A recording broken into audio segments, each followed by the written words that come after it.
First time these two have met in a head-to-head championship tour heat.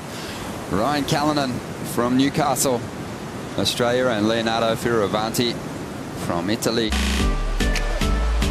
Jordy Smith feeling good after a big win over Stu Kennedy. And out in the lineup now, Leonardo Fioravanti joins Ryan Callinan in heat number 3. And Leo getting this heat off to a fantastic start. And let's have another look at Leo's ride here. Yeah, just a savage first turn and plenty of body torque in the second. And then on that foamy section there. And Rich liked it. I did. Ryan Callinan now, he's going to get a score on the board as well. And Ryan using the lay days to good effect, proposing to his partner Nina. And the good news is she said yes. Well, that's a little feel-good moment. And, well, Arcal, he'll be feeling good after that one. Great exchange. Arcal, have a look at this thing, though. Slams the first one, drifts the fins. This second turn here, beautiful wrap. And then comes to the finish there. Got that thing strapped up with the new brace. Although it didn't seem to affect him too much on that first ride. He looked pretty confident. He did. He dropped to 6.83. Ryan Callinan, though, had an 8 on his first ride, and at the moment ducks under the cover of this barreling section. Not a lot of points in that, but I think you can just see that Ryan's in good touch at the moment. But have a look at this. Watch how vertical Ryan gets on this first turn. Bang, straight up into the pocket. Stuffs himself into this little oncoming barrel. Foamy little one, but then gets that final finish. So he's gotten 3 turns. He's not going to be able to make up the numbers on those smaller rights. He's going to have to get himself on some sets here. Yeah, absolutely. Here goes Ryan Callinan. This is wave number 3. Already put together some good rides, and he's on his way to another here, drifting that tail, maintaining control. And Leonardo loading up. You can see that brace on his ankle. Opted out of that ride, but he had a 6.83 on his first wave.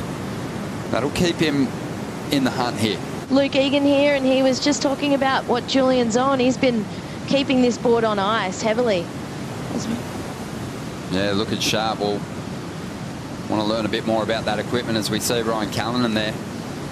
What's the size of that thing, Dimity? 6.0, and he hasn't even free surfed on this board since he's arrived. He had one, wow, Leo just did a huge air in front of him. So now after a 6.94, much more attainable, and he'll be feeling good. He's got time, 7 minutes remaining.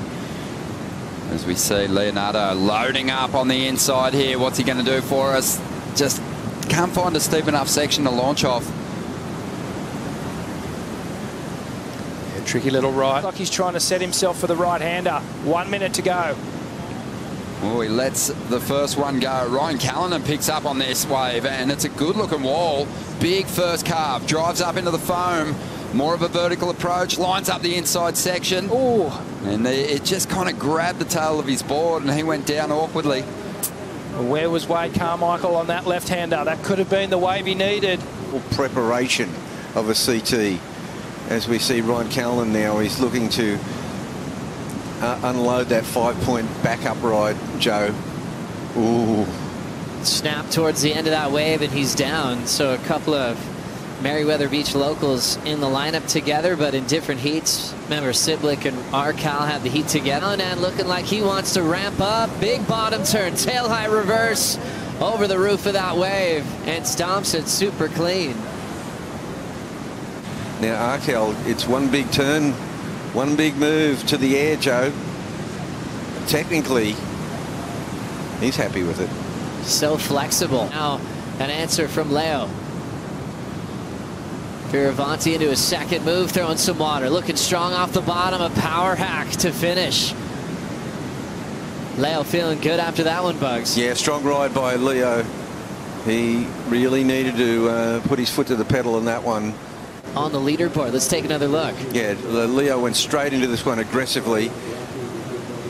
And, you know, I'll correct myself there. All 3 of those took. Ryan in the heat with Leo. Gets started. Beautiful carve on the open face. Stumbles for a moment and gets taken out by the lip in the face. Obviously, Philippe, such an incredible human and one of everyone's favourite surfers. So he's going to be going out there this morning in Noah's honour. We love that, Stace. We love Noah. We love you, Christian, and your entire family. Also celebrating the ride. This is a complete ride.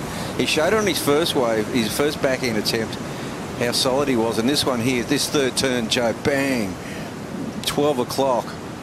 And, yeah, calling it out. The Italian will move on here at the Rip Curl Rottnest Search presented by Corona. We'll see him again in the round of 16. We'll take a quick break and dive into the heat with Toledo. We're going to take a chance to catch up with the winner of the last heat, Leonardo Fioravanti, standing by with Stace Galbraith. Beware of the wounded athlete. Leo, what's going on with that ankle, my friend? Yeah, a couple days ago, I did a turn on a tiny little wave, and just basically my foot disconnected, and I went straight into the board with my front foot. And it was quite painful at first. I got pretty scared. Luckily, I've been working with Tom Allen, you know, Red Bull High Performance. They've been incredible, you know, having somebody there for us. And Tom's been putting so much work and helping me so much. And luckily, it doesn't seem like there's any bad damage. Of course, it's quite painful, but it is what it is, and gotta go straight to the pain, you know, in these moments. In situations like this, does it help sort of simplify your game plan? For sure. I mean, I tried to take it to the air on one wave, and I think if my ankle wasn't like this, I would have made that air. But, you know, it's hard to commit when you go big on an air and you have a bit of an injury. But those lefts, my ankle felt okay, and I knew that if I got two, especially after that first wave, that I got a pretty high score on a medium-sized wave, I knew that if I had another one, I could tag it and get a score, and really needed that. I've been in Australia for a little while, I haven't really gotten a result, so let's keep it going. Talk to me about your equipment in that heat. What did you end up riding, and how do you think it went? I've been riding a 77 Sharp Eye, Philippe's model. It's been feeling great. Actually, the last 6 months I've been kind of going from my Bradleys to Sharp Eyes. They both feel amazing, but the Sharp Eyes actually feel better on my backhand. And I was pretty stoked that it's a left. You know, it's got some really good drift up the top, so you know, I feel comfortable, and luckily my ankle is not too bad, and let's keep it going. Well done, you're on to round 4. Well done, Leonardo Fioravanti, getting the win and dealing with some pain on the ankle injury. And I guess you have to make those decisions as an athlete, judging.